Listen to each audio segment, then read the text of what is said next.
Hallelujah. ನನ್ನ ಒಡೆಯನು ರಕ್ಷಕನು ವಿಮೋಚಕನ ಅತಿ ಬೇಗನೆ ಬರಲಿನ ಮೊದಲಿಂಗನಾದ ಯೇಸು ಕ್ರಿಸ್ತ ನಾಮದಲ್ಲಿ ಬಂದಿರುವ ಪ್ರತಿಯೊಬ್ಬರು ಕೂಡ ವಂದನೆಗಳು. ಈ ಸಮಯದಲ್ಲಿ ನಮ್ಮ ಬಲಗಿನ ಮೇಲೆ ಕೆತ್ತನೆ ವಾಕ್ಯ ಅರಿಕೆ ಮಾಡೋಣ. ಯೆಹೋವನು ಒಳ್ಳೆಯವನು, ಆತನ ಕೃಪೆಯು ಶಾಶ್ವತವಾಗಿರುವುದು.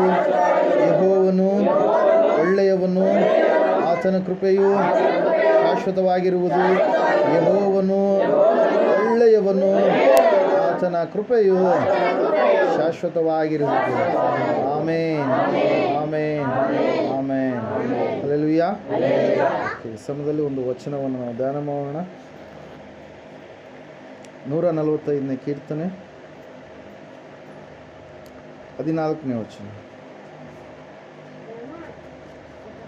ಯೆಹೋವನು ಬಿದ್ದವರನ್ನೆಲ್ಲ ಎತ್ತುವವನು, ಕುಗ್ಗಿದವರನ್ನೆಲ್ಲ ಉದ್ಧರಿಸುವವನು ಆಗಿದ್ದಾನೆ.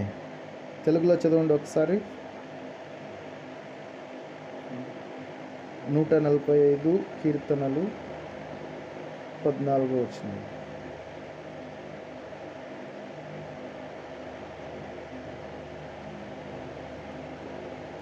తెలుగు బైబిల్ ఇಲ್ಲವಾ?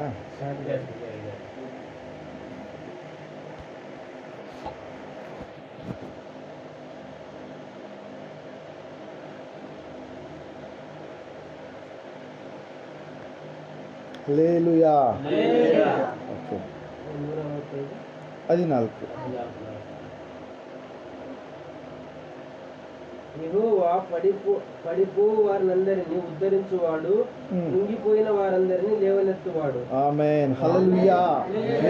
ಎಷ್ಟು ಒಳ್ಳೆಯ ದೇವರು ನಮ್ಮ ದೇವರು ಆಗಿದ್ದಾನೆ. ಸತ್ಯವೇದ ಹೇಳ್ತಾ ಇದೆ, ಆತನು ಬಿದ್ದವರನ್ನೆಲ್ಲ ಎತ್ತುವಂಥ ದೇವರಾಗಿದ್ದಾನೆ, ಕುಗ್ಗಿ ಹೋದಂಥವರನ್ನೆಲ್ಲ ಉದ್ಧರಿಸುವಂಥ ದೇವರಾಗಿದ್ದಾನೆ. ಇವತ್ತಿನ ದಿವಸಗಳಲ್ಲಿ ಕುಟುಂಬಗಳಲ್ಲಿ ನಾವು ನೋಡ್ತಾ ಇದ್ದೇವೆ, ಅನೇಕವಾಗಿರ್ತಕ್ಕಂಥ ಸಮಸ್ಯೆಗಳ ಮಧ್ಯದಲ್ಲಿ ಅವ್ರು ಏನಾಗಿದ್ದಾರೆ, ಕೃಂಗಿ ಹೋಗಿದ್ದಾರೆ. ಸಮಸ್ಯೆಗಳ ಮಧ್ಯದಲ್ಲಿ ಬಿದ್ದಂಥ ಸ್ಥಿತಿಯಲ್ಲಿ ಅವರು ಜೀವಿಸ್ತಾ ಇದ್ದಾರೆ. ಪ್ರೇಯರ್, ಇವತ್ತಿನ ದಿವಸ ಅನೇಕರು ಬೀಳುವುದಕ್ಕೆ, ಕೃಂಗಿ ನಶಿಸಿ ಹೋಗೋದಕ್ಕೆ ಕಾರಣ ಏನಂದರೆ, ಒಂದು ಅನಾರೋಗ್ಯ ಆಗಿರ್ಬೋದು, ಒಂದು ಯಾವುದೋ ಒಂದು ರೀತಿಯ ಒಂದು ಕುಟುಂಬದ ಸಮಸ್ಯೆ ಆಗಿರ್ಬೋದು. ಆದರೆ ವಾಕ್ಯ ಹೇಳ್ತಾ ಇದೆ, ದೇವರ ಬಳಿಗೆ ನೀನು ಬರುವುದಾದರೆ ಆತನು ನಿನ್ನನ್ನು ಏನು ಮಾಡ್ತಾನೆ, ಮೇಲಕ್ಕೆತ್ತುತ್ತಾನೆ. ಆತನು ನಿನ್ನನ್ನು ಏನು ಮಾಡ್ತಾನೆ, ಉದ್ಧರಿಸ್ತಾನೆ. ಆತನಿಗೆ ಅಸಾಧ್ಯವಾಗಿರುವಂಥದ್ದು ಲೋಕದಲ್ಲಿ ಯಾವುದು ಕೂಡ ಇಲ್ಲ.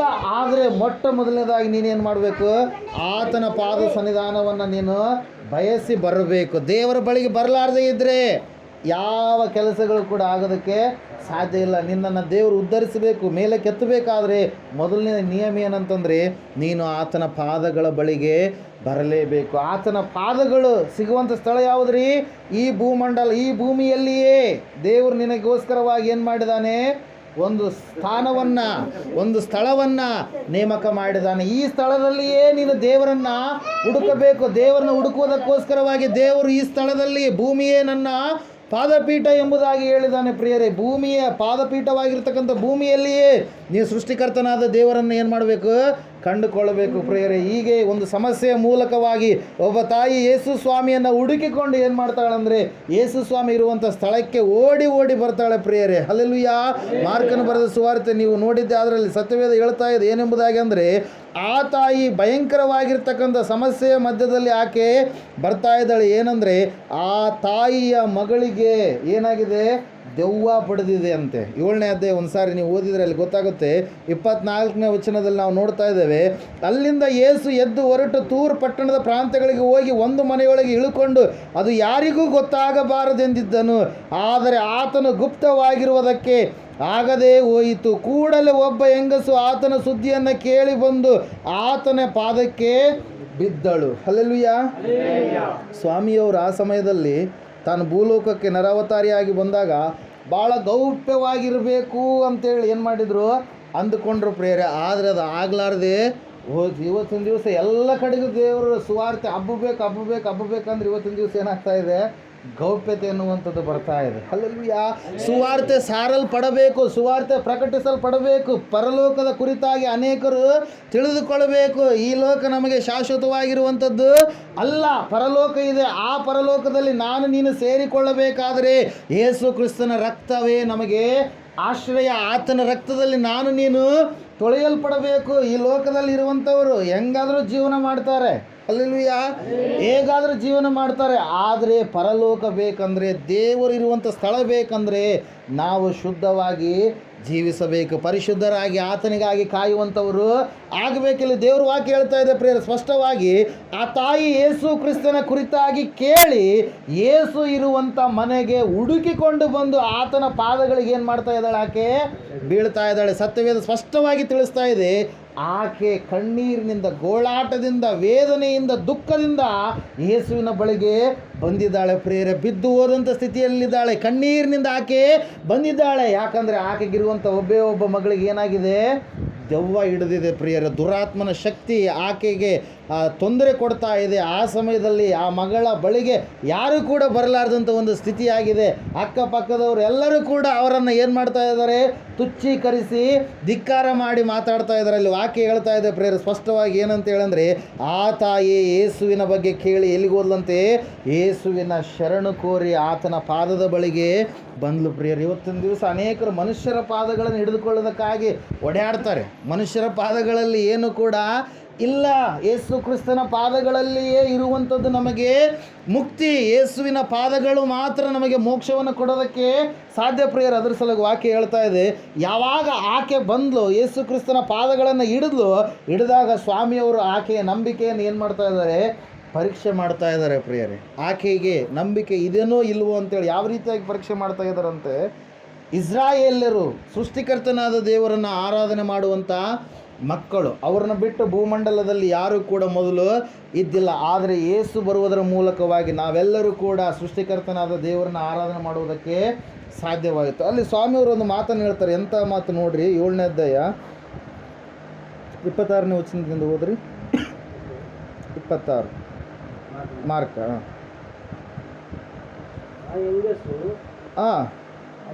ಆಕೆಯ ಮಗಳಿಗೆ ದೆವ್ವ ಹಿಡಿದಿತ್ತು. ಅನ್ಯ ಮತದವಳು ಆಗಿದ್ದಳು. ಆಕೆಯು ತನ್ನ ಮಗಳ ದೆವ್ವವನ್ನು ಬಿಡಿಸಬೇಕೆಂದು ಆತನನ್ನು ಬೇಡಿಕೊಂಡಾಗ ಆತನು ಆಕೆಗೆ, ಮಕ್ಕಳಿಗೆ ಮೊದಲು ತೃಪ್ತಿಯಾಗಲಿ, ಮಕ್ಕಳು ತಿನ್ನುವ ರೊಟ್ಟಿಯನ್ನು ತಕ್ಕೊಂಡು ನಾಯಿ ಮರಿಗಳಿಗೆ ಹಾಕುವುದು ಸರಿಯಲ್ಲ ಎಂದು ಹೇಳಿದನು. ಆಕೆಯನ್ನು ಉಳಿದಂತೆ ಎಲ್ಲವರನ್ನು ಸ್ವಾಮಿಯವರು ಯಾರಿಗೆ ಹೋಲಿಸ್ತಾ ಇದ್ದಾರೆ, ನಾಯಿಯ ಮರಿಗಳು ಅಂತೇಳಿ ಹೊರಡಿಸ್ತಾ ಇದ್ದಾರೆ. ಕಾರಣ ಏನಂದರೆ, ಮಕ್ಕಳು ಮೊದಲನೇದಾಗಿ ತೃಪ್ತಿ ಆಗಬೇಕು. ಯಾರು ಮಕ್ಕಳು ಅಂದರೆ ಇಸ್ರಾಯೇಲ್ಯರು.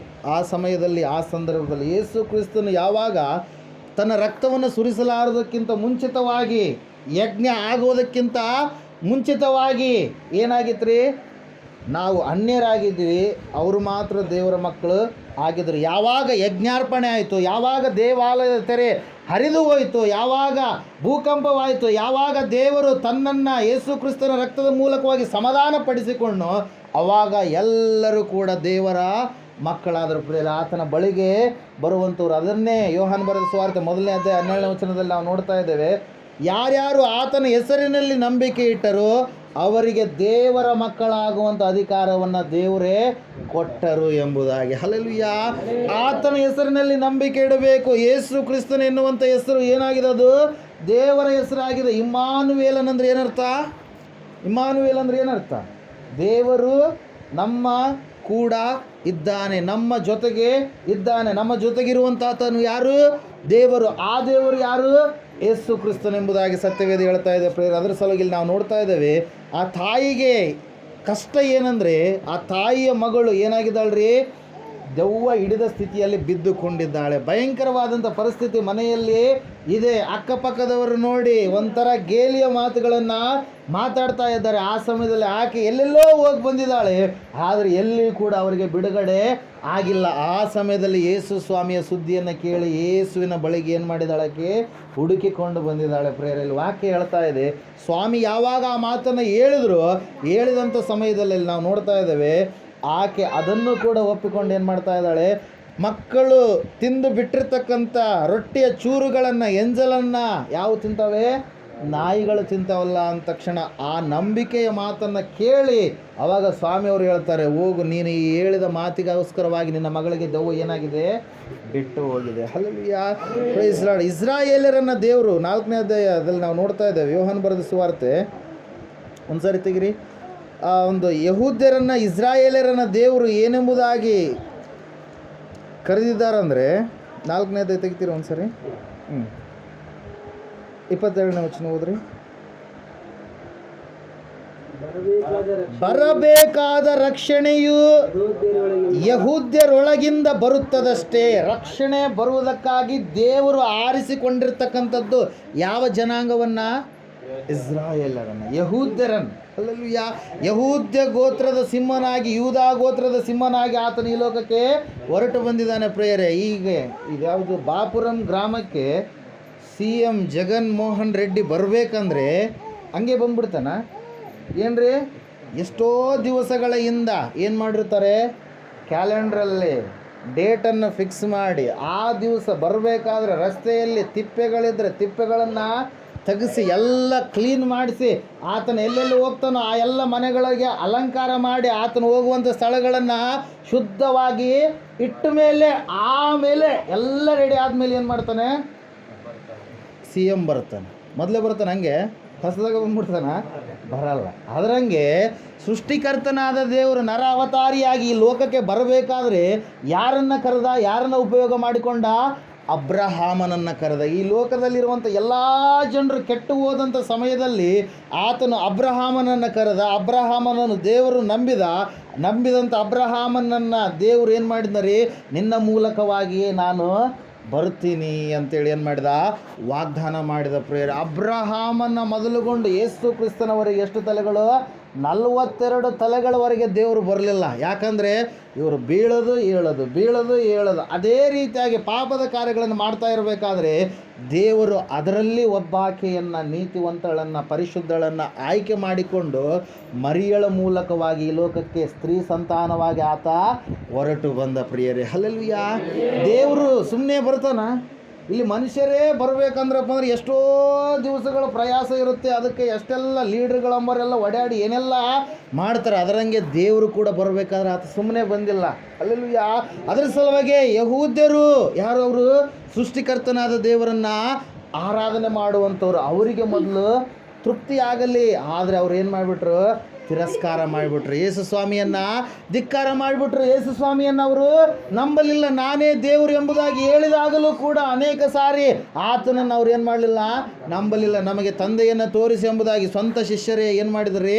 ಕೇಳಿದರು ಪ್ರೇರಿಲ್ಲ. ನಾವು ನೋಡ್ತಾ ಇದ್ದೇವೆ, ಸತ್ಯವೇದ ಹೇಳ್ತಾ ಇದೆ ಪ್ರೇರೆ ಸಂಪೂರ್ಣವಾಗಿ ಏನಂತೇಳಿ ಅಂದರೆ, ಆಕೆ ಆತನ ಪಾದಕ್ಕೆ ಬಿದ್ದು ನಂಬಿಕೆ ಮಾತುಗಳನ್ನು ಹೇಳಿದಾಗ ಸ್ವಾಮಿಯವರು ಹೇಳ್ತಾ ಇದ್ದಾರೆ ಏನಂತೇಳಿ, ಹೋಗು, ನಿನ್ನ ನಂಬಿಕೆ ಏನು ಮಾಡಿದೆ? ನಿನ್ನ ಮಗಳಿಗಿರ್ತಕ್ಕಂಥ ದೆವ್ವವನ್ನು ಏನು ಮಾಡಿದೆ? ಬಿಡುಗಡೆ ಮಾಡಿದೆ. Hallelujah, praise the lord. Bed patient ಅಂತಾರೆ, ನೆನಪಿದೆನಾ? ಕೇಳಿರ್ತೀರಿ. ಬೆಡ್ ಪೇಷಂಟ್ ಅಂದ್ರೆ ಏನು ರೀ? ಬೆಡ್ಡಿನ ಮೇಲೆ ಮಲ್ಕೊಂಡಿರ್ತಾರೆ, ಅನಾರೋಗ್ಯ ರೋಗ ಬಂದಿರುತ್ತೆ, ಹಂಗೆ ಮಲಗಿರ್ತಾರೆ. ಅದರಂಗೆ ಈಕೆ ಏನಾಗಿದ್ಲು? ಬೆಡ್ ಪೇಷಂಟ್ ರೀತಿಯಲ್ಲಿ ಇದ್ಲು. ಆದರೆ ದೇವ್ರು ಆಕೆಯನ್ನು ಏನು ಮಾಡಿದರು? ಮೇಲಕ್ಕೆ ಎತ್ತಿದ್ರು ಪ್ರೇರೆ. ಆಕೆ ರೋಗ ಬಿಟ್ಟು ಹೋಗಿತ್ತು, ಆಕೆ ಸ್ವಸ್ಥತೆಯನ್ನು ಹೊಂದಿದ್ಲು. ದೇವರು ಆಕೆಯ ಜೀವಿತದಲ್ಲಿ ಬಿಡುಗಡೆಯನ್ನು ಕೊಟ್ಟ ಪ್ರೇರೆ. ಅದ್ರ ಸಲುವಾಗಿ ವಾಕ್ಯ ಹೇಳ್ತಾ ಇದೆ, ದೇವರು ಬಿದ್ದವರನ್ನು, ಕುಗ್ಗಿದವರನ್ನು ಆತನೇನು ಮಾಡ್ತಾನೆ? ಉದ್ಧರಿಸ್ತಾನೆ. ಅದ್ರ ಸಲುವಾಗಿ ದೇವ್ರ ವಾಕ್ಯ ಹೇಳ್ತಾ, ಕೀರ್ತನೆಗಳಲ್ಲಿ ಒಂದು ಮಾತಿದೆ ಏನಂದರೆ, ಕುಗ್ಗಿದ ಮನಸ್ಸೇ ದೇವರಿಗೆ ಇಷ್ಟ ಅಂತೆ. ಕಣ್ಣೀರಿನ ಪ್ರಾರ್ಥನೆ ದೇವರಿಗೆ ಭಾಳ ಇಷ್ಟ. ಅನೇಕರು ಕಣ್ಣೀರಿನ ಪ್ರಾರ್ಥನೆ ಮಾಡೋದಿಲ್ಲ. ಕೆಲವು ಜನರು ಭಕ್ತರು ಇವತ್ತಿನ ದಿವಸ ಮೊದಲು ಇರ್ತಕ್ಕಂಥ ಭಕ್ತಿ ಜೀವಿತ ಅವ್ರ ಹತ್ರ ಇಲ್ಲ. ಭಾಳ ಸೀನಿಯರ್ ಆದ ಕಾರಣಕ್ಕಾಗಿ ಕಣ್ಣೀರು ಬರ್ತಾ ಇಲ್ಲ ಅನೇಕರಿಗೆ. ಇವತ್ತು ಕಷ್ಟ ಬಂದಾಗ ನೋಡ್ರಿ ಹೆಂಗೆ ಬರುತ್ತೆ ಕಣ್ಣೀರು. ಆದರೆ ಸುಖ ಇದ್ದಾಗ ದೇವ್ರ ಹತ್ರ ಕಣ್ಣೀರಿನಿಂದ ಅವ್ರು ಏನು ಮಾಡಲ್ಲ? ಪ್ರಾರ್ಥನೆ ಮಾಡಲ್ಲ. ಭಾಳ ಸೀನಿಯರ್ ಆಗಿಬಿಟ್ರೆ. ಮೊದಲನೇದಾಗಿ ಈ ಒಂದು ನಿಮ್ಮ ಒಂದು ತಲೆ ಹೋಗಿದೆನಾ? ದೇವ್ರ ನಂಬಿ ಇಲ್ಲಿ 2 ತಲೆಗಳು ಹೋಗಿದಾವ. ಬಾಬುರು ಇದೇ ಮೊದಲನೇ ತಲೆನಾ? ಮೊದಲನೇ ತಲೆಯಲ್ಲಿ ಇನ್ನೂ ಅನೇಕ ಜನರು ಇಂಜಾರ್ ಹೋಗ್ಬಿಟ್ರಿ. ಅವರು ದೇವ್ರನ್ನ ಮೊದಲನೇದಾಗಿ ಸ್ವೀಕಾರ ಮಾಡಿದಾಗ ಭಾಳ ಭಯಭಕ್ತಿ ಇರುತ್ತೆ ಅವ್ರಿಗೆ, ಭಾಳ ವಿಶ್ವಾಸ, ಭಾಳ ನಂಬಿಕೆ ಇರುತ್ತೆ. ಆಮೇಲೆ ಬರ್ತಾ ಏನಾಗ್ಬಿಡುತ್ತೆ? ರಾಜನ ಕುದುರೆ ಏನಾಯ್ತಂತ್ರಿ? ಅಕ್ಷಯ ಕುದುರೆ ಆಗಿದ್ದರೆ ಬೇಸು. ಭಕ್ತಿಯ ಜೀವಿತ ಇನ್ನೂ ಹೆಚ್ಚಾಗಬೇಕು ಹೊರತಾಗಿ ಏನಾಗಬಾರ್ದು, ಕಡಿಮೆ ಆಗಬಾರ್ದು. ಇಲ್ಲಿ ಸತ್ಯವೇದದಲ್ಲಿ ನಾವು ನೋಡ್ತಾ ಇದ್ದೇವೆ, ಕುಗ್ಗಿದ ಮನಸ್ಸು ದೇವರಿಗೆ. 51ನೇ ಕೀರ್ತನೆ ನೀವು ನೋಡಿದ್ದೆ, ಅದರಲ್ಲಿ ವಚನ ಹೇಳ್ತಾ ಇದೆ 16 ಮತ್ತು 17ನೇ ವಾಕ್ಯ, ನಿನಗೆ ಯಜ್ಞಗಳಲ್ಲಿ ಅಪೇಕ್ಷೆ ಇಲ್ಲ ಇದ್ದರೆ ಸಮರ್ಪಿಸೇನು, ಸರ್ವಾಂಗ ಹೋಮಗಳಲ್ಲಿ ನಿನಗೆ ಸಂತೋಷವಿಲ್ಲ. ಕುಗ್ಗಿದ ಮನಸ್ಸೇ ದೇವರಿಗೆ ಇಷ್ಟ ಯಜ್ಞ, ದೇವರಿಗೆ ಪಶ್ಚಾತ್ತಾಪದಿಂದ ಜಜ್ಜಿ ಹೋದ ಮನಸ್ಸನ್ನು ನೀನು ತಿರಸ್ಕರಿಸುವುದಿಲ್ಲ. ಹಲ್ಲೆಲೂಯಾ. ಪಶ್ಚಾತ್ತಾಪದ ಹೃದಯ, ಕಣ್ಣೀರಿನ ಪ್ರಾರ್ಥನೆ ಬಹಳ ಮುಖ್ಯ. ಇವತ್ತಿನ ದಿವಸದಲ್ಲಿ ನಾವು ನೋಡ್ತಾ ಇದ್ದೇವೆ, ಸತ್ಯವೇದ ಹೇಳ್ತಾ ಇದೆ, ಅನೇಕ ಜನರು ಸಮಸ್ಯೆಗಳ ಮಧ್ಯದಲ್ಲಿ ಅವರು ಬಿದ್ದು ಹೋಗಿದ್ದಾರೆ, ಆದರೆ ಅವರು ದೇವರ ಆಶ್ರಯಕ್ಕೆ ಬರ್ತಾ ಇಲ್ಲ, ದೇವರ ಕಡೆಗೆ ಅವರು ಬರ್ತಾ ಇಲ್ಲ. ಅದರ ಸಲುವಾಗಿ ಇನ್ನೂ ಬಂಧನದಲ್ಲಿ ಅವರು ಇದ್ದಾರೆ ಪ್ರೇರೆ. ಆದರೆ ಇವತ್ತು ವಾಕ್ಯ ಹೇಳ್ತಾ ಇದೆ ನಮಗೆ, ದೇವರು ಒಂದು ಫಾರ್ಮುಲಾ ಕೊಟ್ಟಿದ್ದಾನೆ. ಏನಂತೇಳಿ, ನನ್ನ ಪಾದವನ್ನು ನೀವು ಹಿಡಿದ್ರೆ ನಿಮಗೆ ಖಂಡಿತವಾಗಿ ನಿಮಗೇನಿದೆ ಉದ್ಧಾರ ನಾನು ಮಾಡ್ತೀನಿ, ನಿಮಗೆ ಬಿಡುಗಡೆಯನ್ನು ನಾನು ಕೊಡ್ತೀನಿ ಪ್ರೇರೆ. ಹೀಗೆ ಇಸ್ರಾಯೇಲ್ ದೇಶ ಪ್ರೇರೆ, ಆ ಒಂದು ಯೂದ ಮಹಾರಾಜನಾಗಿರ್ತಕ್ಕಂಥ ಹಿಜ್ಕೀಯ ಯಹೂದ್ಯರನ್ನು ಆಳುವಂಥ ಸಮಯದಲ್ಲಿ ಒಂದು ದುರ್ಘಟನೆ ನಡೀತಾ ಇದೆ. ಏನು ದುರ್ಘಟನೆ ಅಂದರೆ, ಇಡೀ ಯೆರೂಸಲೇಮಿನ ಸುತ್ತಲೂ ಕೂಡ ಅಶೂರ್ಯರ ಸೈನ್ಯ ಏನು ಮಾಡಿದೆ, ಮುತ್ತಿಗೆ ಹಾಕಿದೆ. ಇವರನ್ನು ಹೊಡಿಬೇಕು, ಸಾಯಿಸಬೇಕು ಅಂತೇಳಿ ಪತ್ರವನ್ನು ಏನು ಮಾಡಿದ್ದಾರೆ, ಸಮಸ್ಯೆ ಪತ್ರವನ್ನು ಬರೆದು ಕೊಟ್ಬಿಟ್ಟಿದ್ದಾರೆ. ಏಷ್ಯನ್ ಪ್ರವಾದನ ಗ್ರಂಥ 37ನೇ ಅಧ್ಯಾಯ 38ನೇ ಅಧ್ಯಾಯದಲ್ಲಿ ನಾವು ನೋಡ್ತಾ ಇದ್ದೇವೆ, ಸತ್ಯವೇದ ಹೇಳ್ತಾ ಇದೆ, ಆ ಸಮಯದಲ್ಲಿ ಚಿಕ್ಕ ಮಕ್ಕಳು ಕೂಡ ಆಯಿತು ನಾಳೆ ದಿವಸ ನಾವೇನಾಗ್ತೀವಿ, ಸಾಯ್ತೀವಿ, ಸ್ತ್ರೀಯರು ಪುರುಷರು ಎಲ್ಲರೂ ಕೂಡ ಅವನು ಬರ್ತಾ ಇದ್ದಾನೆ, ಅಶೂರ್ಯರ ಅರಸನು ಬರ್ತಾ ಇದ್ದಾನೆ, ಬಂದು ನಮ್ಮೆಲ್ಲರನ್ನು ಏನು ಮಾಡ್ತಾನೆ, ಸಾಯಿಸ್ತಾನೆ ಅಂತೇಳಿ. ಆ ಹಿಜ್ಕೀಯ ಮಹಾರಾಜ ಮೊದಲನೇದಾಗಿ ದೇವರಿಗೆ ಸ್ಥಾನವನ್ನು ಕೊಟ್ಟು ಬರ್ತಾ ಯಾರ ಒಂದು ಸಹಾಯವನ್ನು ಕೇಳಿದ, ಐಗುಪ್ತ ಅರಸನ ಸಹಾಯವನ್ನು ಕೇಳಿದ ಕಾರಣಕ್ಕಾಗಿ ಅಲ್ಲಿ ಸತ್ಯವೇದ ಹೇಳ್ತಾ ಇದೆ ಪ್ರಿಯರೇ, ಶತ್ರುಗಳು ಪ್ರಬಲರಾಗಿ ಅವರ ಮೇಲೆ ಬರುವುದಕ್ಕೆ ಆಸ್ಪದವಾಯಿತು. ಹೊರಗಡೆ ಶತ್ರುಗಳಿದ್ದಾರೆ.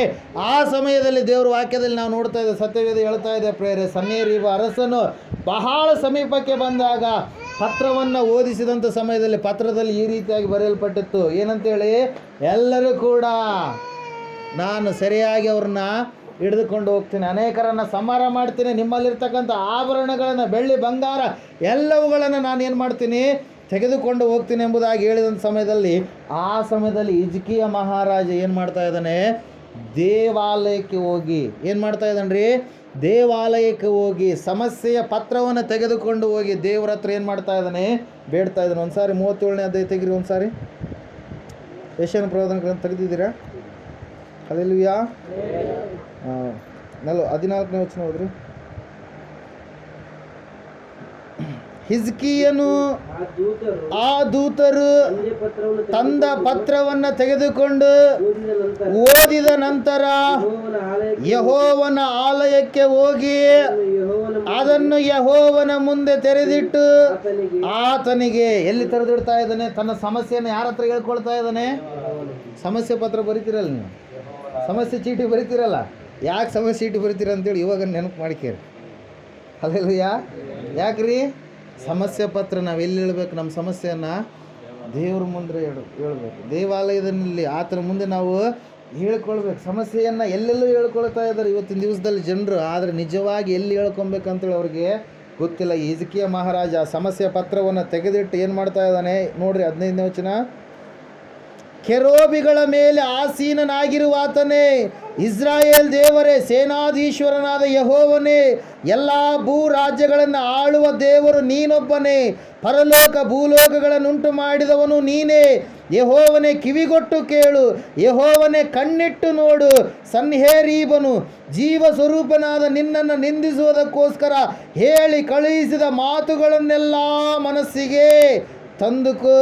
ಯೆಹೋವನೇ, ಅಶ್ಶೂರದ ಅರಸರು ಸಕಲ ಜನಾಂಗಗಳನ್ನು, ಅವರ ದೇಶಗಳನ್ನು ಹಾಳು ಮಾಡಿ ಅವರ ದೇವತೆಗಳನ್ನು ಬೆಂಕಿಯಲ್ಲಿ ಹಾಕಿದ್ದು ನಿಜ. ಅವು ದೇವತೆಗಳಲ್ಲ, ಮನುಷ್ಯರು ಕೆತ್ತಿದ ಕಲ್ಲು ಮರಗಳ ಬೊಂಬೆಗಳಷ್ಟೇ, ಆದುದರಿಂದ ಅವು ಹಾಳಾದವು. ಯೆಹೋವನೇ, ನಮ್ಮ ದೇವರೇ, ನೀನೇ ಅದ್ವಿತೀಯನಾದ ಯೆಹೋವನೆಂಬುದನ್ನು ಭೂ ರಾಜ್ಯಗಳೆಲ್ಲವೂ ತಿಳಿದುಕೊಳ್ಳುವಂತೆ ನಮ್ಮನ್ನು ಇವನ ಕೈಯಿಂದ ಬಿಡಿಸು ಎಂದು ಪ್ರಾರ್ಥಿಸಿದನು. ಹಲ್ಲೆಲೂಯಾ. Praise lord. ಸಮಸ್ಯೆ ಪತ್ರವನ್ನು ದೇವರ ಆಲಯಕ್ಕೆ ತಂದು ಏನು ಮಾಡ್ತಾ ಇದ್ದಾನೆ, ಪ್ರಾರ್ಥನೆ ಮಾಡ್ತಾ ಇದ್ದಾನೆ. ಏನು ಮಾಡಿದಾನೆ ಅವನು, ಬೇರೆ ಬೇರೆ ರಾಜ್ಯಗಳನ್ನು ಎಲ್ಲವನ್ನು ಹಾಳು ಮಾಡಿದ್ದಾನೆ. ಆ ದೇಶದಲ್ಲಿರ್ತಕ್ಕಂಥ ಬಂಗಾರ ಎಲ್ಲ ಲೂಟಿ ಮಾಡಿದ್ದಾನೆ. ಈಗ ಯೆರೂಸಲೇಮಿಗೆ ಬರ್ತಾ ಇದ್ದಾನೆ. ಆ ಸಮಯದಲ್ಲಿ ಎಲ್ಲರೂ ಕಣ್ಣೀರಿನಿಂದಿದ್ದಾರೆ. ಹೊರಗಡೆ ಶತ್ರು ಸೈನ್ಯ ಇದೆ, ಒಳಗಡೆ ಇವರಿದ್ದಾರೆ. ಸಮಾಧಾನ ಇಲ್ಲ, ಆಹಾರ ಒಳಗಡೆ ಬರ್ತಾ ಇಲ್ಲ, ಸರಕು ಸಾಮಗ್ರಿಗಳು ಬರ್ತಾ ಇಲ್ಲ. ಭಯಂಕರವಾಗಿರ್ತಕ್ಕಂಥ ಸ್ಥಿತಿ ಏರ್ಪಟ್ಟಂಥ ಸಮಯದಲ್ಲಿ, ಅಂಥ ಸಂದಿಗ್ಧ ಪರಿಸ್ಥಿತಿಯಲ್ಲಿ ಇವ್ರು ಏನು ಮಾಡ್ತಾ ಇದ್ದಾರೆ? ದೇವರ ಆಲಯಕ್ಕೆ ಹೋಗಿ, ದೇಶದ ರಾಜ ಹೋಗಿ ಏನು ಮಾಡ್ತಾ ಇದ್ದಾನೆ? ಪ್ರಾರ್ಥಿಸ್ತಾ ಇದ್ದಾನೆ ಪ್ರಿಯರೇ. ಹಲ್ಲೆಲೂಯಾ. ಸತ್ಯವೇದದಲ್ಲಿ ನಾವು ನೋಡ್ತಾ ಇದ್ದೇವೆ, ಸತ್ಯವೇದ ಹೇಳ್ತಾ ಇದೆ ಸ್ಪಷ್ಟವಾಗಿ ಏನಂತೇಳಿ ಅಂದರೆ, ದೇವರು ಬಿದ್ದು ಹೋಗಿರ್ತಕ್ಕಂಥ, ಸಮಸ್ಯೆಯಲ್ಲಿರ್ತಕ್ಕಂಥ, ಕುಂಗಿ ಹೋಗಿರ್ತಕ್ಕಂಥ, ಅಳುವಂಥ ಜೀವಿತ ಅವ್ರಿಗೆ ಆಗಿರುವಂಥ ಸಮಯದಲ್ಲಿ ಆತನು ಅವರ ಮೊರೆಯನ್ನು ಕೇಳಿದ ಪ್ರಿಯರೇ. ಅವರಿಗೆ ಉದ್ಧಾರ ಮಾಡುವುದಕ್ಕಾಗಿ ಒಬ್ಬ ದೂತನನ್ನು ದೇವರು ಏನು ಮಾಡಿದ್ರಂತೆ? ಕಳುಹಿಸಿದ್ರು ಪ್ರಿಯರಲ್ಲಿ. ವಾಕ್ಯ ನೋಡ್ರಿ, 36ನೇ ವಚನ 37ನೇ ಅಧ್ಯಾಯ ಓದ್ರಿ ಒಂದ್ಸರಿ. ಆಗ ಯೆಹೋವನ ದೂತನು ಹೊರಟು ಬಂದು ಅಶ್ಶೂರ್ಯರ ಪಾಳೆಯದಲ್ಲಿ 185,000 ಮಂದಿ ಸೈನಿಕರನ್ನು ಸಂಹರಿಸಿದನು. ಬೆಳಿಗ್ಗೆ ಎದ್ದು ನೋಡುವಲ್ಲಿ ಅವರೆಲ್ಲ ಹೆಣಗಳಾಗಿದ್ದರು. ಹಲ್ಲೆಲೂಯಾ. Praise lord. ನಾವು ನೋಡ್ತಾ ಇದ್ದೇವೆ, ಹೊರಗಡೆ ಶತ್ರುಗಳ ಸೈನ್ಯ ಇದ್ದಂಥ ಸಮಯದಲ್ಲಿ ಆ ಶತ್ರುವಿನ ಸೈನ್ಯ ಅಂದ್ಕೊಳ್ತಾ ಇದ್ದಾರೆ, ಆಯಿತು ನಾಳೆ ಯೆರೂಸಲೇಮನ್ನು ಮುತ್ತಿಗೆ ಹಾಕಿಬಿಡ್ತೀವಿ, ಯೆರೂಸಲೇಮಿನ ಜನರೆಲ್ಲರೂ ನಮಗೆ ಸ್ವಂತ ಆಗಿಬಿಡ್ತಾರೆ, ದೇವಾಲಯದಲ್ಲಿ ಇರ್ತಕ್ಕಂಥ ಆಭರಣ, ಬೆಳ್ಳಿ, ಬಂಗಾರ, ಹಣ ಎಲ್ಲವುಗಳನ್ನು ದೋಚ್ಕೊಂಡ್ಬಿಡ್ತೀವಿ ಅಂತೇಳಿ ನಾಳೆ ಅಂದ್ಕೊಂಡಿದ್ದಾರೆ. ಆದರೆ ಹಿಜ್ಕೀಯನ ಪ್ರಾರ್ಥನೆಯನ್ನು ಕೇಳಿದಂಥ ದೇವರು ದೇವದೂತನನ್ನು ಇಳಿಸಿದರು ಪ್ರಿಯರು. ಯಾರನ್ನು ಇಳಿಸಿದರು? ಒಬ್ಬ ದೂತ 185,000 ಜನರು. ಮತ್ತು ಅವರು ಬಾಯಲ್ಲಿ ರಕ್ತ ಬಂದಿಲ್ಲ, ಹಲ್ಲೆಲೂಯಾ, ಎಲ್ಲಿ ಗಾಯಗಳು ಆಗಿಲ್ಲ, ಆದರೆ ಅವರೆಲ್ಲರೂ ಹೆಣಗಳಾಗಿ ಹೋಗಿದ್ದರು. ಕಾರಣ ಏನಂದರೆ ದೇವರು ಅವರ ಪ್ರಾರ್ಥನೆಯನ್ನು ಕೇಳಿದ ಪ್ರಿಯರು. ಅದರ ಸಲುವಾಗಿ ನೀವು ದೇವರ ಬಳಿಗೆ ಬರುವುದಾದರೆ, ಸಮಸ್ಯೆಗಳಿರುವಾಗ ದೇವರು ನಿಮಗೆ ಉದ್ಧಾರವನ್ನು ಮಾಡ್ತಾನೆ. ಅವರನ್ನು ಪ್ರಾಣಾಪಾಯದಿಂದ ದೇವರು ತಪ್ಪಿಸಿದ, ಕಾಯ್ದ, ಕಾಪಾಡಿದ, ಎಲ್ಲ ರೀತಿಯಿಂದಲೂ ಸೌಖ್ಯತೆಯನ್ನು ಕೊಟ್ಟ ಪ್ರಿಯರು. ಅದರ ಸಲುವಾಗಿ ವಾಕ್ಯ ಹೇಳ್ತಾ ಇದೆ, ಇವತ್ತಿನ ದಿವಸ ದೇವರ ಆಲಯಕ್ಕೆ ನೀನು ಬರುವುದಾದರೆ, ದೇವರ ಪಾದಗಳ ಬಳಿಗೆ ನೀನು ಬರುವುದಾದರೆ ದೇವರು ನಿನಗೆ ಒಂದು ಬಿಡುಗಡೆಯನ್ನು ಕೊಡ್ತಾನೆ. ಆದರೆ ಭಾಳ ಮುಖ್ಯವಾಗಿರುವಂಥದ್ದು ಯಾವುದ್ರಿ? ನಂಬಿಕೆ. ನಂಬಿಕೆ ಇಲ್ಲಾರದೆ ನಾವು ಏನು ಮಾಡಿದ್ರೂ ಕೂಡ ವ್ಯರ್ಥ. ನಂಬಿಕೆ ಅಂದರೆ ಏನು ರೀ? ಒಂದು ಕಡೆ ನಂಬಿಕೆ ಇಟ್ಟಿವಿ ಅಂದಮೇಲೆ ಆ ನಂಬಿಕೆ ಇನ್ನೊಂದು ಕಡೆಗೆ ಹೋಗ್ಬಾರ್ದು. ಇನ್ನೊಂದು ಕಡೆಗೆ ನಂಬಿಕೆ ಹೋದ್ರೆ ಅದಕ್ಕೆ ನಂಬಿಕೆ ಅನ್ನೋದಕ್ಕೆ ಸಾಧ್ಯನೇ ಇಲ್ಲ. Praise lord. ಅದರ ಸಲುವಾಗಿ ಪ್ರೇಯರ್ ಸತ್ಯವೇದ ಹೇಳ್ತಾ ಇದೆ, ಒಬ್ಬ ದೇವರು ಯಾರಿದ್ದಾನೋ ಆತನನ್ನು ನೀವು ತಿಳಿದುಕೊಳ್ಬೇಕು. ಆತನ ಯೇಸು ಕ್ರಿಸ್ತನ ಹೊರತಾಗಿ ಮತ್ತು ಬೇರೆ ಯಾರು ಕೂಡ ಅಲ್ಲ. ಅಲ್ಲಿ ಹೇಳ್ತಾ ಇದ್ದಾನೆ, ಯಾರು? ಹಿಜ್ಕೀಯ ಮಹಾರಾಜ ಅವರು ಕೈಯಿಂದ, ಮನುಷ್ಯರ ಕೈಯಿಂದ ಕೆತ್ತಲ್ಪಟ್ಟಿರ್ತಕ್ಕಂಥ ಬೊಂಬೆಗಳು, ಏನಂತೆ?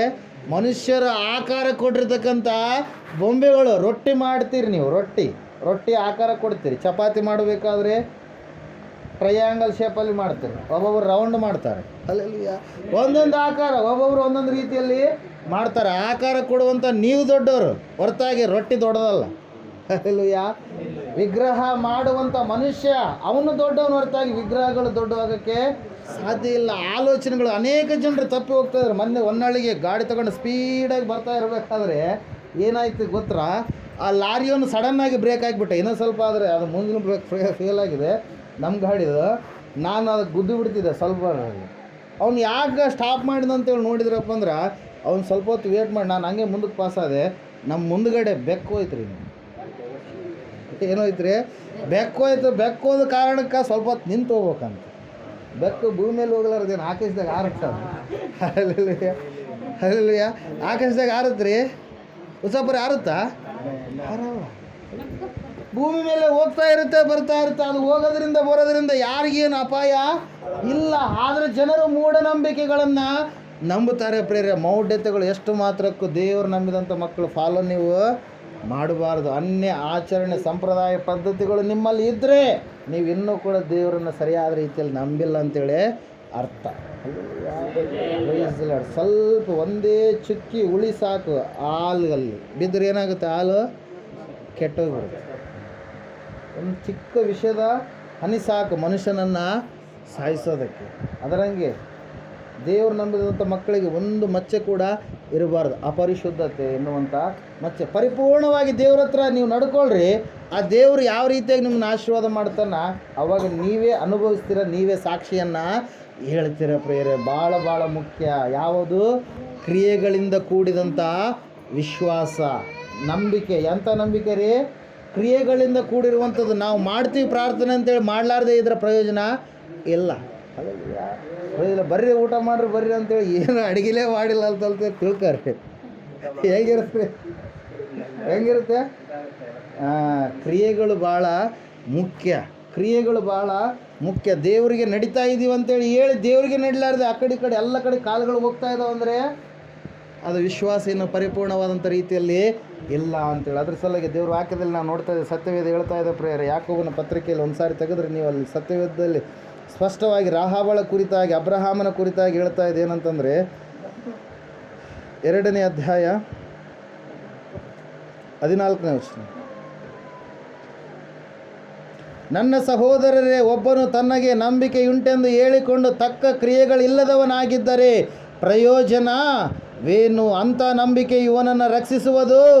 ಒಬ್ಬ ಸಹೋದರನಿಗಿಲ್ಲ, ಒಬ್ಬ ಸಹೋದರಿಗೆ ಬಟ್ಟೆಯು ಆ ದಿನದ ಆಹಾರವು ಇಲ್ಲದೇ ಇರುವಾಗ ನಿಮ್ಮಲ್ಲಿ ಒಬ್ಬನು ಅವರಿಗೆ ದೇಹಕ್ಕೆ ಬೇಕಾದದನ್ನು ಕೊಡದೆ ಸಮಾಧಾನದಿಂದ ಹೋಗಿರಿ, ಬೆಂಕಿ ಕಾಯಿಸಿಕೊಳ್ಳಿ, ಹೊಟ್ಟೆ ತುಂಬಿಸಿಕೊಳ್ಳಿ ಎಂದು ಬರೀ ಮಾತು ಹೇಳಿದರೆ ಪ್ರಯೋಜನವೇನು? ಹಾಗೆಯೇ ಕ್ರಿಯೆಗಳಿಲ್ಲದಿದ್ದರೆ ನಂಬಿಕೆಯು ತನ್ನಲ್ಲಿ ಜೀವವಿಲ್ಲದ್ದು. ಹೀಗಲ್ಲವಾದರೆ ಒಬ್ಬ ಮನುಷ್ಯನು ನಿನಗೆ ನಂಬಿಕೆಯುಂಟು, ನನಗೆ ಕ್ರಿಯೆಗಳುಂಟು, ನಾನು ನನ್ನ ಕ್ರಿಯೆಗಳ ಮುಖಾಂತರ ನನ್ನ ನಂಬಿಕೆಯನ್ನು ನಿನಗೆ ತೋರಿಸುತ್ತೇನೆ, ನೀನು ಕ್ರಿಯೆಗಳಿಲ್ಲದ ನಿನ್ನ ನಂಬಿಕೆಯನ್ನು ನನಗೆ ತೋರಿಸಿ ನೋಡೋಣ ಎಂದು ಹೇಳುವನಲ್ಲವೇ? Hallelujah, praise lord. ಅದ್ರ ಸಲುವಾಗಿ ದೆವ್ವಗಳು ಕೂಡ ದೇವ್ರು ನಂಬುತ್ತಾವ, ಆದರೆ ಅವು ಏನು ಮಾಡಲ್ಲ? ಆಚರಣೆ ಮಾಡಲ್ಲ. ಹಲ್ಲೆಲೂಯಾ. ಅದು ಮುಂದೇನು ವಾಕ್ಯ ಹೇಳ್ತಾ ಇದೆ ಏನಂತೇಳಿ, ದೇವರು ಒಬ್ಬನೇ ಎಂದು ನೀನು ನಂಬುವವನು ಹಾಗೆ ನಂಬುವುದು ಒಳ್ಳೆಯದು. ದೆವ್ವಗಳು ಕೂಡ ಹಾಗೆಯೇ ನಂಬಿ ಹೆದರಿ ನಡುಗುತ್ತವೆ. ಏನಂತೆ? ದೆವ್ವಗಳು ಕೂಡ ಯೇಸು ಓದಂಗೆಲ್ಲ ದೆವ್ವಗಳು ಎಗ್ರೆಗ್ರಿ ಒಳಗಡೆ ಇದ್ದು ಎಲ್ಲ ಹೊರಗಡೆ ಬರ್ತಾ ಇದ್ವು. ಅಲ್ಲಿ ಕ್ಯಾರಲ್ಸ್ ಟೈಮ್ನಾಗೂ ಕೂಡ ಹೋದಂಗೆಲ್ಲ ಎದ್ದೆದ್ದು ಬರ್ತಾ ಇರ್ತವೆ ದುರಾತ್ಮನ ಕ್ರಿಯೆಗಳು. ಹಲ್ಲೆಲೂಯಾ. ಇಲ್ಲಿ ನಾವು ನೋಡ್ತಾ ಇದ್ದೇವೆ, ಸತ್ಯವೇದ ಹೇಳ್ತಾ ಇದೆ ಪ್ರಿಯರೇ, ನಾವು ನಂಬಿ ನೋಡಿ ನಡೆಯುವಂಥವರು ಆಗಬೇಕು. ನಾವು ಯಾವುದನ್ನು ಕೇಳ್ತೀವೋ ಅದನ್ನು ಪಾಲಿಸುವಂಥವರು ಆಗಬೇಕು. What we have preach we have to follow. Hallelujah. ನಾವು ಯಾವುದನ್ನು ಬೋಧನೆ ಮಾಡ್ತೀವೋ ಅದನ್ನು ಫಾಲೋ ಆಗುವಂಥವ್ರು ಆಗಬೇಕು. ಫಾಲೋ ಆಗಲಾರ್ದೇ ಇದ್ರಪ್ಪ ಹೇಳಿದ್ದು ಒಂದು ಮಾಡೋದು ಒಂದು ಆಗಲೇಬಾರದು. ನಾವು ಯಾವುದನ್ನು ಹೇಳ್ತೀವೋ ಅದನ್ನು ಮಾಡುವಂಥವ್ರು ಆಗಬೇಕು. ನಾವು ಯಾವುದನ್ನು ಮಾಡ್ತಾ ಇರ್ತೀವೋ ಅದನ್ನೇ ನಾವು ಹೇಳುವಂಥವರು ಆಗಬೇಕು ಪ್ರಿಯರೇ. ಅದರ ಸಲುವಾಗಿ ವಾಕ್ಯದಲ್ಲಿ ನಾವು ನೋಡ್ತಾ ಇದ್ದೇವೆ, ಇವತ್ತು ಎಲ್ಲ ಮನುಷ್ಯರು ಏನಾಗಿದ್ದಾರೆ, ಅನೇಕ ಸಮಸ್ಯೆಗಳ ಮಧ್ಯದಲ್ಲಿ ಬಿದ್ದು ಹೋದಾಗ ದೇವರು ಕೊಡುವಂಥ ಒಂದು ಅಭಯ ಧೈರ್ಯ, ಒಂದು ವಾಗ್ದಾನ ಏನಂದರೆ, ನಾನು ನಿಮ್ಮನ್ನು ಮೇಲೆತ್ತುತ್ತೀನಿ, ನಾನು ನಿಮ್ಮನ್ನು ಉದ್ಧರಿಸ್ತೀನಿ, ನಿಮಗೋಸ್ಕರವಾಗಿ ನಾನು ಪರಲೋಕದಿಂದ ಹೊರಟು ಬಂದಿದ್ದೀನಿ, ನೀವು ಬೀಳುವುದಕ್ಕಾಗಲ್ಲ, ನಿಮ್ಮನ್ನು ಮೇಲಕ್ಕೆ ಎತ್ತುವುದಕ್ಕಾಗಿ, ನಿಮ್ಮನ್ನು ಉದ್ಧರಿಸುವುದಕ್ಕಾಗಿ ಪ್ರಿಯರೇ. ಅದರ ಸಲುವಾಗಿ ನಾವು ನೋಡ್ತಾ ಇದ್ದೀವಿ, ಸತ್ಯವೇದ ಹೇಳ್ತಾ ಇದೆ, ಯೇಸು ಸ್ವಾಮಿಯನ್ನು ಹುಡುಕಿಕೊಂಡು ಒಬ್ಬ ವ್ಯಕ್ತಿ ಯೇಸು ಸ್ವಾಮಿಯ ಬಳಿಗೆ ಬರ್ತಾ ಇದ್ದಾನೆ. 8ನೇ ಅಧ್ಯಾಯದಲ್ಲಿ ನಾವು ನೋಡ್ತಾ ಇದ್ದೇವೆ, ಮತ್ತಾಯನು ಬರೆದ ಸುವಾರ್ತೆಯಲ್ಲಿ ಪ್ರಿಯರೇ, ಆತನು ಬಂದು ಹೇಳ್ತಾ ಇದ್ದಾನೆ, ಸ್ವಾಮಿಯ ಬಳಿಗೆ ಹುಡುಕಿಕೊಂಡು ಬಂದು ಕಪೆರ್ನೌಮಿನಲ್ಲಿ ಇರಬೇಕಾದ ಸಮಯದಲ್ಲಿ, ಸ್ವಾಮಿ ನನ್ನ ಆಳಿಗೆ ಗುಣವಿಲ್ಲ, ಆತನು ಪಾರ್ಶ್ವವಾಯು ರೋಗದಿಂದ ಬಳಲ್ತಾ ಇದ್ದಾನೆ, ನಾಳೆ ಸಾಯ್ತಾನೋ ಎನ್ನುವಂಥ ಸ್ಥಿತಿಯಲ್ಲಿ ಆತನು ಇದ್ದಾನೆ. ಆದರೆ ನಿನ್ನ ಕುರಿತಾಗಿ ನಾನು ಕೇಳಿ ನಿನ್ನ ಬಳಿಗೆ ನಾನು ಹೊರಟು ಬಂದಿದ್ದೇನೆ ಅಂತೇಳಿ ಹೇಳಿದಾಗ, ಆ ಶತಾಧಿಪತಿಯ ಮಾತುಗಳನ್ನು ಕೇಳಿ, ಆಯಿತು ಸ್ವಾಮಿ ಏನಂತಾರೆ, ಹೊರಡೋಣ, ನಿಮ್ಮ ಮನೆಗೆ ಬರ್ತೀವಿ, ಆ ಆಳಿಗೆ ನಾನು ಸ್ವಸ್ಥ ಮಾಡ್ತೀನಿ ಅಂತೇಳಿ ಏನು ಮಾಡ್ತಾರೆ, ಹೇಳ್ತಾರೆ ಪ್ರಿಯರೇ. ಹಲ್ಲೆಲೂಯಾ. ಅಲ್ಲಿ ಪ್ಯಾರಾಗ್ರಾಫಿಂದ ಹೋದ್ರಿ. ಹಾಂ, ಕಪೆರ್ನೌಮಿಗೆ ಎಸ್ ಬಂದಾಗ ದಂಡಿನ ಶತಾಧಿಪತಿಯು ಆತನ ಬಳಿಗೆ ಬಂದು, ಪ್ರಭುವೇ, ಬಹಳ ಕಷ್ಟಪಡುತ್ತಾ ಮನೆಯಲ್ಲಿ ಎಲ್ಲಿ ಬಿದ್ದಿದ್ದಾನಂತ್ರಿ, ಮನೆಯಲ್ಲಿ ಬಿದ್ದಿದ್ದಾನೆ. ಆತನಿಗೆ ಹಣ ಇದೆ, ಎಲ್ಲ ತೋರಿಸಿದ್ದಾನೆ, ಎಲ್ಲ ಸಾಕು ಮಾಡ್ಕೊಂಡು ಈಗ ಯೇಸ್ವಾಮಿ ಕುರಿತಾಗಿ ಕೇಳಿ ಎಲ್ಲಿ ಬಂದಿದ್ದಾನೆ, ಏಸಪ್ಪನ ಬಳಿಗೆ ಬಂದಿದ್ದಾನೆ ಪ್ರಿಯರೇ. ಹಲ್ಲೆಲೂಯಾ. ಅಲ್ಲಿ ವಾಕ್ಯ ಹೇಳ್ತಾ ಇದೆ, ಆತನು ಎಲ್ಲ ಹೇಳಿದ ಮೇಲೆ ಅಲ್ಲಿ ಆಯಿತು ಸ್ವಾಮಿಯವರು ಬರ್ತೀನಂತೇಳಿ ಹೇಳಿದಾಗ ಆಳು ಹೇಳ್ತಾ ಇದ್ದಾನೆ, ಸ್ವಾಮಿ ನೀನು ನನ್ನ ಮನೆಗೆ ಬರುವಷ್ಟು ಯೋಗ್ಯತೆ ನನ್ನಲ್ಲಿ ಇಲ್ಲ, ನನಗೆ ನನ್ನ ಕೈ ಕೆಳಗಡೆ 100 ಜನ ಇದ್ದಾರೆ, ಒಬ್ಬನು ಅಲ್ಲಿಗೆ ಹೋಗಂದ್ರೆ ಹೋಗ್ತಾನೆ, ಅದು ತೊಗೊಂಬ ಅಂದ್ರೆ ತೊಗೊಂಬರ್ತಾನೆ, ಇಲ್ಲಿಗೆ ಹೋಗಂದ್ರೆ ಹೋಗ್ತಾನೆ, ಇದು ತೊಗೊಂಬ ಅಂದ್ರೆ ತೊಗೊಂಬರ್ತಾನೆ, ಇಲ್ಲಿರುವಂಥದ್ದನ್ನು ಕೊಟ್ಟು ಬಾ ಅಂದ್ರೆ ಕೊಟ್ಟು ಬರ್ತಾನೆ, ಆದರೆ ನೀನು ನನ್ನ ಮನೆಗೆ ಬರಬೇಡ, ನೀನು ಒಂದು ಮಾತು ಹೇಳು ಸಾಕು, ನನ್ನ ಆಳಿಗೆ ಏನಾಗುತ್ತೆ, ಗುಣವಾಗುತ್ತೆ, ಸುಖ ಹೊಂದುತ್ತಾನೆ ಅಂತೇಳಿ ಹೇಳಿದಾಗ ಆ ನಂಬಿಕೆಯನ್ನು ನೋಡಿರ್ತಕ್ಕಂಥ ಸ್ವಾಮಿಯವರು ಹೇಳ್ತಾರೆ, ಪ್ರಿಯರೇ, ಹೋಗು, ನಿನ್ನ ಆಳಿಗೆ ಏನಾಗಿದೆ, ಗುಣ ಆಗಿದೆ, ಸ್ವಸ್ಥತೆಯಾಗಿದೆ ಅಂತೇಳಿ. ಹಲ್ಲೆಲೂಯಾ. ಆ ಒಬ್ಬ ಶತಾಧಿಪತಿ ಹೆಸರನ್ನು ಪರಿಶುದ್ಧಾತ್ಮ ದೇವರು ಲೇಖನ ಪಡಿಸಿಲ್ಲ, ಆದರೆ ವಾಕ್ಯ ಹೇಳ್ತಾ ಇದೆ, ಯೇಸುವಿನ ಬಳಿಗೆ ರೋಗದ ಸಮಸ್ಯೆಯನ್ನು ಹೊತ್ತುಕೊಂಡು ಬಂದಿರತಕ್ಕಂಥ ಆ ಶತಾಧಿಪತಿಯ ಆಳಿಗೆ ಯಾವ ಸಮಯದಲ್ಲಿ ಸ್ವಾಮಿಯವರು ಮಾತನ್ನು ಹೇಳಿದ್ರು ಅದೇ ಸಮಯದಲ್ಲಿ ಏನಾಯ್ತಂತೆ, ಗುಣವಾಯಿತು. ಬಿದ್ದು ಹೋಗಿರುವಂಥವನು ಏನಾಗಿದ್ದ, ಎದ್ದು ನಡೆದಾಡ್ತಾ ಇದ್ದ. ಹಲ್ಲೆಲೂಯಾ. ಅದ್ರ ಸಲುವಾಗಿ ಪ್ರಿಯರೇ, ದೇವ್ರ ವಾಕ್ಯ ಹೇಳುತ್ತೆ, ನಾವು ಭಯಪಡಬಾರದು. ನಾವು ಬಿದ್ದು ಹೋದಂಥ ಸ್ಥಿತಿಯಲ್ಲಿರುವಂಥವ್ರನ್ನ ಎತ್ತುವುದಕ್ಕಾಗಿ ದೇವರು ನಮಗೋಸ್ಕರವಾಗಿ ಬಂದಿದ್ದಾನೆ. ಆತನ ರಕ್ತವನ್ನು ಕೊಟ್ಟಿದ್ದಾನೆ, ಪ್ರಾಣವನ್ನು ಕೊಟ್ಟಿದ್ದಾನೆ, ಎಲ್ಲವುಗಳನ್ನು ನಮಗೋಸ್ಕರವಾಗಿ ಮೀಸಲಾಗಿ ಇಟ್ಟಿದ್ದಾನೆ. ಆದರೆ ನಾವು ಅವುಗಳನ್ನು ಹೊಂದಿಕೊಳ್ಬೇಕಾದ್ರೆ ನಮಗೇನು ಬೇಕು ರೀ, ನಂಬಿಕೆ ಬೇಕು. ಆತನ ಪಾದಗಳ ಬಳಿಗೆ ನಾವು ಬರುವವರಾಗಬೇಕು. ಹಲ್ಲೆಲೂಯಾ. ಈ ಸಮಯದಲ್ಲಿ ನಾವೆಲ್ಲರೂ ಎದ್ದು ನಿಂತುಕೊಳ್ಳೋಣ.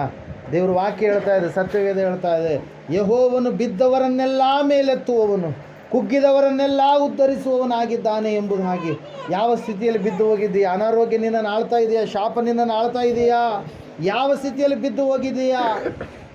ಪರಿಶುದ್ಧನಾಗಿ ಬಾಳುವಂಥ ದಾವೀದನು ಸಡನ್ನಾಗಿ ಪಾಪದಲ್ಲಿ ಬಿದ್ದಂಥ ಸಮಯದಲ್ಲಿ 51ನೇ ಕೀರ್ತನೆಯಲ್ಲಿ ನಾವು ನೋಡ್ತಾ ಇದ್ದೇವೆ, ದೇವರೇ, ನಾನು ನಿನಗೇ ತಪ್ಪು ಮಾಡಿದವನಾಗಿದ್ದೇನೆ, ಪಾಪ ಮಾಡಿದವನಾಗಿದ್ದೇನೆ, ನನ್ನ ಅವಮಾನಕ್ಕೋಸ್ಕರವಾಗಿ ನಾನು ಅನಿಸ್ತಾ ಇದ್ದೇನಪ್ಪ, ಮಾಡಬಾರದ ಕಾರ್ಯವನ್ನು ನಾನು ಮಾಡಿಬಿಟ್ಟಿದ್ದೇನೆ, ವ್ಯಭಿಚಾರ ಮಾಡಿಬಿಟ್ಟೆ, ಕೊಲೆ ಮಾಡಿಬಿಟ್ಟೆ ಎಂಬುದಾಗಿ ದೇವರ ಹತ್ರ ಬೇಡಿದ ಸಮಯದಲ್ಲಿ, ದೇವರೇ, ನನಗೆ ಶುದ್ಧ ಹೃದಯವನ್ನು ಅನುಗ್ರಹ ಮಾಡು ಎಂಬುದಾಗಿ ಬೇಡಿದಾಗ ದೇವರು ಅವನ ಪಾಪವನ್ನು ಪರಿಹಾರ ಮಾಡಿದ, ಅವನ ದೋಷವನ್ನು ನೀಗಿಸಿದ, ಅವನನ್ನು ಪುನಃ ಪಾಪದಿಂದ, ಅವಮಾನದಿಂದ ಅವೆಲ್ಲವುಗಳನ್ನು ತೊಲಗಿಸಿ ಅವನ ಮೇಲಕ್ಕೆತ್ತಿ ಮತ್ತೆ ಪರಿಶುದ್ಧಗೊಳಿಸಿದ. ಪ್ರಿಯರೇ, ಯಾವುದು ನಿನ್ನನ್ನು ಆಳ್ತಾ ಇದೆ ಸಹೋದರ ಸಹೋದರಿಯೇ? ರೋಗದಲ್ಲಿದ್ದೀಯಾ? ಕುಟುಂಬದ ಸಮಸ್ಯೆಯಲ್ಲಿದ್ದೀಯಾ? ಮಕ್ಕಳು ಮಾತು ಕೇಳಲಾರದಂಥ ಸ್ಥಿತಿಯಾಗಿದೆಯಾ? ತಂದೆ ತಾಯಿಯನ್ನು ಸರಿಯಾದ ರೀತಿಯಲ್ಲಿ ನೋಡಿಕೊಳ್ಳಲಾರದಂಥ ಕುಮಾರಳು ನೀನಾಗಿದ್ದೀಯಾ? ಈ ಸಮಯದಲ್ಲಿ ದೇವರ ಹತ್ರ ಬೇಡಿಕೋ. ಸತ್ಯವೇದ ಹೇಳ್ತಾ ಇದೆ, ದೇವರ ವಾಕ್ಯವನ್ನು ಕೇಳುವಂಥ ನೀನು ಚಿಕ್ಕ ಮಗಳಾಗಿರುವಂಥ ಸಮಯದಲ್ಲಿ ನಿನ್ನನ್ನು ತಂದೆ ತಾಯಿ ಯಾವ ರೀತಿಯಾಗಿ ಮಗನು ಮಗಳಾಗಿರೋ ಸಮಯದಲ್ಲಿ ನೋಡಿಕೊಂಡ್ರು, ವೃದ್ಧಾಪದಲ್ಲಿ ನೀನು ಕೂಡ ಅವರನ್ನು ನೋಡಿಕೊಳ್ಳಬೇಕು. ಅಷ್ಟು ಮಾತ್ರವಲ್ಲದೆ ವೃದ್ಧಾಪದಲ್ಲಿರ್ತಕ್ಕಂಥ ನೀನು ನಿನ್ನ ಮಕ್ಕಳಿಗೆ ಕೋಪ ತರುವ ರೀತಿಯಲ್ಲಿ ಜೀವಿಸಬಾರದು. ನಿನ್ನ ಮಕ್ಕಳಿಗೆ ವಿಧೇಯತೆ ಉಳ್ಳವರಾಗಿ ನೀವು ಮಕ್ಕಳು ನಡೆದುಕೊಳ್ಳಬೇಕು, ತಂದೆ ತಾಯಿಗಳು ನಡೆದುಕೊಳ್ಳಬೇಕಂತೇಳಿ ದೇವರು ಆಜ್ಞೆ ಮಾಡಿದ್ದಾನೆ. ಪ್ರಿಯರೇ, ಯಾವ ವಿಷಯದಲ್ಲಿ ತಪ್ಪಿ ಹೋಗಿದ್ದೀರಿ? ಯಾವ ಒಂದು ಸಮಸ್ಯೆ ನಿಮ್ಮನ್ನು ಆಳ್ತಾ ಇದೆ? ದೇವ್ರ ಹತ್ರ ಬೇಡಿಕೊಳ್ಳ್ರಿ. ದೇವರು ವಾಕ್ಯ ಹೇಳ್ತಾ ಇದೆ, ನೀವು ನನ್ನ ಬಳಿಗೆ ಬರುವುದೇ ಆದರೆ ನಾನು ಖಂಡಿತವಾಗಿ ನಿಮ್ಮನ್ನು ರಕ್ಷಿಸ್ತೇನೆ, ಬಿಡುಗಡೆ ಮಾಡ್ತೀನಿ, ಅಸಮಾಧಾನವನ್ನು ದೂರ ಮಾಡ್ತೀನಿ, ರೋಗವನ್ನು ತೊಲಗಿಸ್ತೀನಿ.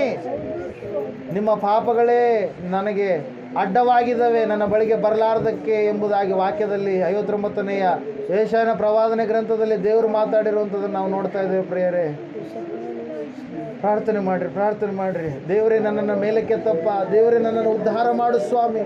ಇಂತಿಂಥ ಸಮಸ್ಯೆ ನನ್ನನ್ನು ಆಳ್ತಾ ಇದೆ, ಆ ಸಮಸ್ಯೆ ನನ್ನಿಂದ ದೂರ ಆಗಬೇಕು ಎಂಬುದಾಗಿ ಪ್ರಾರ್ಥನೆ ಮಾಡು. ಹಾಲೆಲೂಯ. ಸ್ತೋತ್ರ ಕರ್ತನೆ, ಮಹೋನ್ನತನು, ಮಹಾಪರಿಶುದ್ಧನಾದ ದೇವರೇ, ನಿನಗೆ ಸ್ತೋತ್ರಗಳಯ್ಯ. ಹೌದು ಸ್ವಾಮಿ, ಯಾವ ಸ್ಥಿತಿಯಲ್ಲಿ ಇವರಿದ್ದಾರೆ ಸ್ವಾಮಿ? ಕುಗ್ಗಿ ಹೋಗಿರುವಂಥ ಇವರನ್ನು, ಬಿದ್ದು ಹೋಗಿರುವಂಥ ಇವರನ್ನು, ಸೋತು ಹೋಗಿರುವಂಥ ಇವರನ್ನು ಕರ್ತನೆ ಸ್ವಾಮಿ ಮೇಲಕ್ಕೆತ್ತಯ್ಯ. ಸಮಾಧಾನ ಎಲ್ಲ ತೊಲಗಿಸಿ ಸಮಾಧಾನವನ್ನು ಅನುಗ್ರಹ ಮಾಡು. ಅಸಮಾಧಾನ, ಅಶಾಂತಿ, ದುಃಖವೆಲ್ಲ ದೂರ ಮಾಡಯ್ಯ. ಯಾವ ಪಾಪ ಇವರನ್ನು ಆಳ್ತಾ ಇದೆಯೋ ಪಾಪ ಎಲ್ಲ ಸಂಪೂರ್ಣವಾಗಿ ನೀಗಿ ಹೋಗಲಿ ಸ್ವಾಮಿ. ಎಲ್ಲ ರೀತಿಯ ಸೌಖ್ಯತೆಯನ್ನು ಅನುಗ್ರಹ ಮಾಡಯ್ಯ. ಸುಭಿಕ್ಷಿತೆ, ಸುರಕ್ಷಿತೆ, ಆರೋಗ್ಯ, ಆನಂದದಿಂದ ಇವರನ್ನು ತುಂಬಿಸಿ, ತೃಪ್ತಿಪಡಿಸಿ, ಬಲಪಡಿಸಿ, ಬಿಡುಗಡೆ ಕೊಟ್ಟು ಎಲ್ಲ ರೀತಿಯಿಂದಲೂ ಸೌಖ್ಯತೆ ಕೊಟ್ಟು ನಡೆಸಬೇಕೆಂಬುದಾಗಿ ಯೇಸು ಕ್ರಿಸ್ತನ ನಾಮದಲ್ಲಿ ಸುವಾರ್ತೆ ಸೇವೆಗೋಸ್ಕರವಾಗಿ ಸ್ಥಳಾವಕಾಶ ಮಾಡಿಕೊಟ್ಟಿರ್ತಕ್ಕಂಥ ಲಿಂಗಮ್ಮ ಅವರನ್ನು, ಅವರ ಯಜಮಾನ ಉಚ್ಚಪ್ಪ ಅವ್ರನ್ನ, ಅವರ 5 ಜನ ಮಕ್ಕಳನ್ನು ನಷ್ಟಕೊಪ್ಪಿಸಿಕೊಡುತ್ತಾ ಬೇಡಿದೆಲ್ಲವನ್ನು ಯೇಸು ನಾಮದಲ್ಲಿ ಹೊಂದಿದ್ದೇವೆ. ಪರಮ ತಂದೆಯೇ, ನಮ್ಮ ತಂದೆಯಾದ ದೇವರ ಶಾಶ್ವತವಾದ ಪ್ರೀತಿ, ಕುಮಾರನಾಗಿ ಬಂದರು ಯೇಸು ಕ್ರಿಸ್ತನ ಶಾಶ್ವತವಾದ ಕೃಪೆಯು, ಪರಿಶುದ್ಧಾತ್ಮ ದೇವರ ಶಾಶ್ವತವಾದ ಅನ್ಯೋನ್ಯತೆ ನಡೆಸಿ ಅಲಂಕರಿಸಿ ಕೂಡಿ ಬಂದರೆ ಇವರ ಸಂಘದಲ್ಲಿ, ಸಕಲ ಸದ್ಭಕ್ತರ ಸಂಘದಲ್ಲೂ, ಪ್ರಪಂಚದಲ್ಲಿರುವ ಎಲ್ಲ ಮನುಷ್ಯರ ಸಂಘದಲ್ಲೂ ಸದಾಕಾಲ ನೆಲೆಯಾಗಿರಲಿ ಸ್ವಾಮಿ. ಆಮೇಲೆ ಯೇಸು ರಕ್ತಕ್ಕೆ ಜಯ, ಸಕಲ ಪಾಪಗಳಲ್ಲಯ. ಯೇಸು ರಕ್ತಕ್ಕೆ ಜಯ, ಸಕಲ ಪಾಪಗಳಲ್ಲಯ.